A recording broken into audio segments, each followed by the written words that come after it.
Hi hello నమస్తే welcome to our channel. ఈ మధ్య కాలంలో ఎక్కువగా మనం వింటున్న సమస్య మోకాళ్ళ నొప్పులు. అసలు ఈ మోకాళ్ళ నొప్పులు అనేది ఎందుకు వస్తుంది? ఏ కారణాల వల్ల వస్తుంది? అనే విషయాల గురించి ఈ రోజు మాట్లాడడానికి మనతో పాటు ఉన్నారు ధీరజ్ కుమార్ గారు, పెయిన్ మేనేజ్మెంట్ స్పెషలిస్ట్. వారితో మాట్లాడి మరిన్ని వివరాలు తెలుసుకుందాం. నమస్తే సార్. నమస్తే అండి. సార్, నీ పెయిన్స్ ఎక్కువగా మనం వింటున్నాం. చిన్న పిల్లల నుంచి కూడా ఎక్కువగా కొంచెం సేపు ఆడుకొని వచ్చినాక అమ్మ నాకు కాళ్ళు నొప్పులొస్తున్నాయి లేదా మోకాళ్ళ నొప్పులొస్తున్నాయి అంటున్నారు. అసలు ఈ నీ పెయిన్స్ అనేది ఎందుకు వస్తుందంటారు సార్? ముఖ్యంగా చూస్తే నీ పెయిన్స్ మనకి అందరి ఇళ్లలో తెలిసేదే పెద్దవాళ్ళకి 60+ ఉన్న వాళ్ళకి మోకాళ్ళ అరుగుదల. అది ఏజ్ రిలేటెడ్‌లో మనకి జాయింట్‌లో డీజనరేషన్ వల్ల అది మోకాళ్ళ నొప్పులొస్తూనే ఉంటాయి. బట్ యంగ్‌స్టర్స్‌లో ఎక్కువగా అంటే పిల్లల్లో ఎక్కువ రాదు. హ్మ్. వచ్చిన కారణం ఎట్లా ఉందంటే కాల్షియం గాని, వైటమిన్ డి లోపించినా గాని హుహు. ఇలాగ వాళ్ళకి జాయింట్ పెయిన్స్ లాగా వస్తుంది.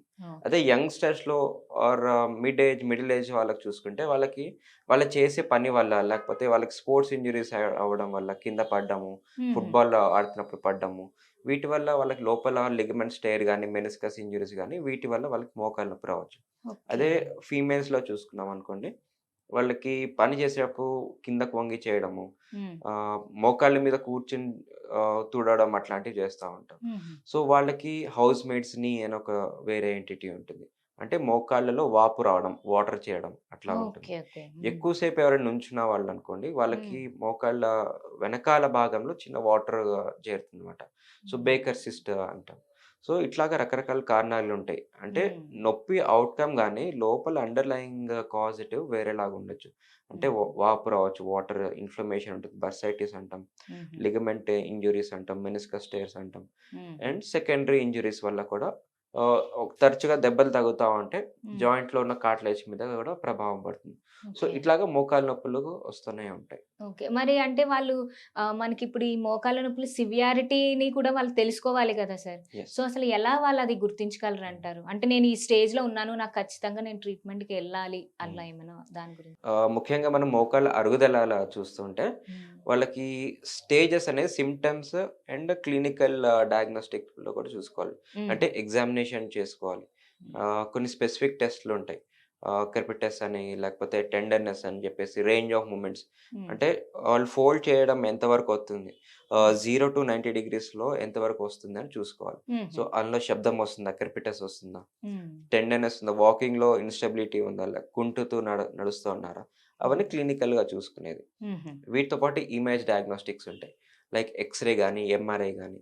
ఎక్స్‌రేలో మనకి బోన్స్ ఎంతవరకు అరిగింది? ఎంతవరకు గ్యాప్ తగ్గిందనే ఇన్ఫర్మేషన్ వస్తుంది. హుహు. అదే ఎంఆర్ఐలో మనకి లోపల కార్టిలేజ్ ఎంత థిక్‌నెస్‌లో తగ్గింది? హ్మ్. ఆర్ లిగమెంట్స్ ఇంజ్యూరీస్ ఉన్నాయా? మెనిస్కస్ ఏమైనా ఇంజ్యూరీస్ ఉన్నాయా? వాటర్ ఎక్కడ చేరింది? ఇవన్నిటికి మనం రూల్ ఔట్ చేసుకోవాలి. సో, హుహు. క్లినికల్ ఇవాల్యుయేషన్ బట్టి అంటే వాళ్ళకి బర్సైటిస్ వల్ల పెయిన్ వస్తుందా?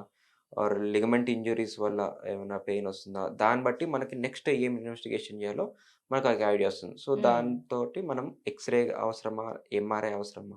హ్మ్. లేకపోతే ఇంకేమైనా అల్ట్రాసౌండ్ ఏమైనా అవసరం పడితే అట్లాగా చెప్తా ఉంటాం. సో, హుహు. ఇట్లాగా మనం డయాగ్నోస్ చేసుకుంటాం. హ్మ్. ఇందులో మళ్ళీ గ్రేడింగ్ ఉంటుంది. హ్మ్. ఎక్స్‌రేలో గోల్డ్ స్టాండర్డ్ మెథడ్ అంటాం. కేఎల్ గ్రేడింగ్ అని. హుహు. అందులో 1, 2, 3, 4 అనే స్టేజెస్‌లో ఉంటాయి. హ్మ్. సో, గ్రేడ్ 1, 2 అంటే కొంచెం కొద్దిగా నొప్పున్న వాళ్ళకి స్టార్టింగ్ స్టేజ్‌లో అరుగుదల ఉంటుంది. హుహు. గ్రేడ్ 3 అంటే ఒక 70% డ్యామేజ్ ఉన్న వాళ్ళకి. గ్రేడ్ హ్మ్. 4 అంటే ఆల్‌మోస్ట్ 95% డ్యామేజ్ ఉన్న వాళ్ళకి ఓకే. గ్రేడ్ 4 అంటాం. హుహు. అది ఎలాగా రూల్ ఔట్ చేస్తామంటే 2 జాయింట్స్ మధ్యలో అంటే నీ జాయింట్ అనేది 2 బోన్స్ ఉంటాయి. హ్మ్. పైన తొడ బోన్, కింద టిబియా బోన్ ఉంటుంది. అవును. Femur and tibia. Hmm. So, మధ్యలో ఉన్న జాయింటే నీ జాయింట్ ఉంటది. Hmm. So, usually healthy person x-ray తీసుకుంటే అందులో గ్యాప్ నల్లగా కనిపిస్తుందన్నమాట. అది హుహు. Normal x-ray. ఓకే. సో, ఆ గ్యాప్ తగ్గుతున్న కొద్దీ ఆ 2 బోన్స్ దగ్గరకొస్తూనే ఉంటాయి. So, oh! ఎప్పుడైతే ఆ 2 బోన్స్ దగ్గరకొచ్చి అంటుకుంటున్నాయో అప్పుడు గ్రేడ్ 4. హుహు. గ్రేడ్ 3లో కొంచెం దగ్గర వరకొస్తుంది. బట్ వీటితో పాటు ఆస్టియోఫైట్స్ అంటే irregular bones, Boney counter smoothness పోవడము, హ్మ్. ఇర్రెగ్యులర్స్‌గా ఉండడం, కొత్త బోన్స్ కాల్సిఫికేషన్స్ ఉండడము, ఇలాంటివన్నీ గ్రేడ్ 3లో ఉంటాయి. హుహు. గ్రేడ్ 2లో కొద్దిగా డిస్టెన్స్ కొంచెం స్పేస్ ఉంటది. గ్రేడ్ 1 అంటే మంచి డిస్టెన్సే ఉంటుంది. హుహు. ఇలాగ ఎక్స్‌రేలో మనం తీసుకుంటాం. So, okay. ఎటువైపు తగ్గింది, లోపల వైపు తగ్గిందా, అవతల వైపు తగ్గిందా అనే అవగాహన మనకి ఎంఆర్ఐ ద్వారా తెలుస్తుంది. So, okay. ఇలాగ మనకి ఎంఆర్ఐ, ఎక్స్‌రేలో మనకి గ్రేడింగ్ అండ్ స్టేజ్ తెలుసుకోవచ్చు. ఆహా! ఇప్పుడు చాలా మందిలో ఏంటంటే సార్ మనకి కొంచెం కొన్ని రోజులు అక్కడ మనకి క్రాకింగ్ సౌండ్ గానివ్వండి, హ్మ్. అదొక పెయిన్ సడెన్‌గా అంటే ఏదో ఒక పిన్‌తో గుచ్చినట్టు సడెన్‌గా పెయిన్ కూడా వస్తూ పోతూ ఉంటాయి. హ్మ్. అవి మరి దేనికి సింప్టమ్స్ అంటారు సార్? ఏజ్ రిలేటెడ్ చేంజెస్‌లో లేకపోతే దెబ్బ తగిలినప్పుడు లోపల ఆ స్మూత్‌నెస్ ఆఫ్ జాయింట్ కౌంటర్ పోతుంది. సో, హ్మ్. అరుగుదల అయినప్పుడు బోన్ బాగా ఎక్స్‌పోజ్ అయినప్పుడు వాకింగ్‌లో గాని ఒకదాని మీద ఒకటి రబ్ అవుతాయి. ఆ రబ్ హ్మ్. అయినప్పుడు లోపల అరుగుదల వల్ల ఆ స్మూత్‌నెస్ పోయి ఆస్టియోఫైట్స్ ఫార్మ్ అవుతాయి. అంటే ఆహా! కొత్త బోన్స్ గాని లేకపోతే అరుగుదల వల్ల స్మూత్‌గా ఉండదు. హ్మ్. కొంచెం ఇర్రెగ్యులర్ సర్ఫేస్ ఉంటది. So, okay. దానివల్ల ఆ కట్ కట్ శబ్దం గాని, ఇట్లా గుచ్చుకున్నట్టు హ్మ్. పెయిన్ గాని అట్లాగా వస్తా ఉంటాయి. మరి దాన్నెలా ఓవర్‌కమ్ చేసుకోవచ్చంటారు సార్? బేసికల్లీ మనకి పెయిన్ మేనేజ్‌మెంట్‌లో చూసుకుంటే, నాన్ సర్జికల్ ట్రీట్మెంట్స్ వైపే చూస్తా ఉంటాం. హ్మ్. అది కూడా గ్రేడ్ 3 ఆర్ 3-4 వరకు మనకి పెయిన్ మేనేజ్‌మెంట్‌లో వితౌట్ సర్జరీ ట్రీట్మెంట్ చేసుకోవచ్చు. ఓకే. గ్రేడ్ 4 ఆర్ నొప్పి చాలా ఉంది. ఎటువంటి ట్రీట్మెంట్ చేసినా ఫలితం రావట్లేదు. గ్రేడ్ 4 ఉంది. ఏజ్ కూడా 60 ప్లస్ ఉంది. అంటే హ్మ్. వాళ్ళకి మోకాళ్ళ మార్పిడి, నీ రీప్లేస్‌మెంట్‌కి మంచి క్యాండిడేట్స్ ఉంటారు. హుహు. ఎవరైనా మోకాళ్ళ మార్పిడి ఇప్పుడే ఇష్టం లేదు, తర్వాత చేసుకుందాం, కొంచెం పర్సనల్ వర్క్ ఉంది ఆర్ హ్మ్. వాళ్ళకి ఆఫీస్ వర్క్ సహకరించట్లేదు, లీవ్ హ్మ్. రావట్లేదు అంటే వాళ్ళకి పెయిన్ మేనేజ్‌మెంట్‌లో కొంచెం కొంతకాలం దాకా పెయిన్ లేకుండా చేసుకోవచ్చు. ఓకే. అది ఎట్లాగంటే లేజర్ పద్ధతి ఉంటుంది. అంటే హుహు. Radio frequency ablation. హుహు. ఇందులో ఏం చేస్తామంటే మోకాళ్ళ చుట్టూ కొన్ని నరాలుంటాయి. హ్మ్. జెనికులర్ నర్వ్స్ అని. హుహు. ఆ నర్వ్స్ సంగతేందంటే మోకాళ్ళలో ఉన్న పెయిన్ మెదడుకి తీసుకెళ్తాయి సిగ్నల్స్. హుహు. సో, ఇందులో ఏం చేస్తామంటే ఆ నర్వ్స్‌ని మనం ఐడెంటిఫై చేసుకొని, ఆ నీడిల్ అక్కడ మాత్రమే ప్రిసైజ్‌గా పెట్టి హ్మ్. లేజర్ చేయడం జరుగుతుంది. సో, హ్మ్. పెయిన్ అది అక్కడే ఉంటుంది. హ్మ్. జాయింట్‌లో చేంజెస్ ఎటువంటివి అయినా గానీ పెయిన్ మాత్రం పై వరకెళ్ళకుండా అక్కడే ఆగిపోతుంది. But okay. జాయింట్‌ని కూడా ట్రీట్ చేసుకోవాలి. సో, హ్మ్. దీనికి తోడుగా మనం ఎక్సర్‌సైజెస్, హ్మ్. ఫిజియోథెరపీ అండ్ కొంతమందికి పీఆర్‌పీ ట్రీట్మెంట్స్ కూడా చేస్తా ఉంటాం. So, okay. దీనివల్ల జాయింట్‌లో ఇన్‌ఫ్లమేషన్ గాని, వాపు తగ్గుతుంది. కార్టిలేజ్‌కి స్ట్రెంథెన్ కూడా వస్తుంది. So, okay. ఇలాగ వాళ్ళ లైఫ్ స్టైల్ మోడిఫికేషన్ కూడా చేసుకోవాలి. ఓకే. మరి ఎలాంటి కొంచెం హ్మ్.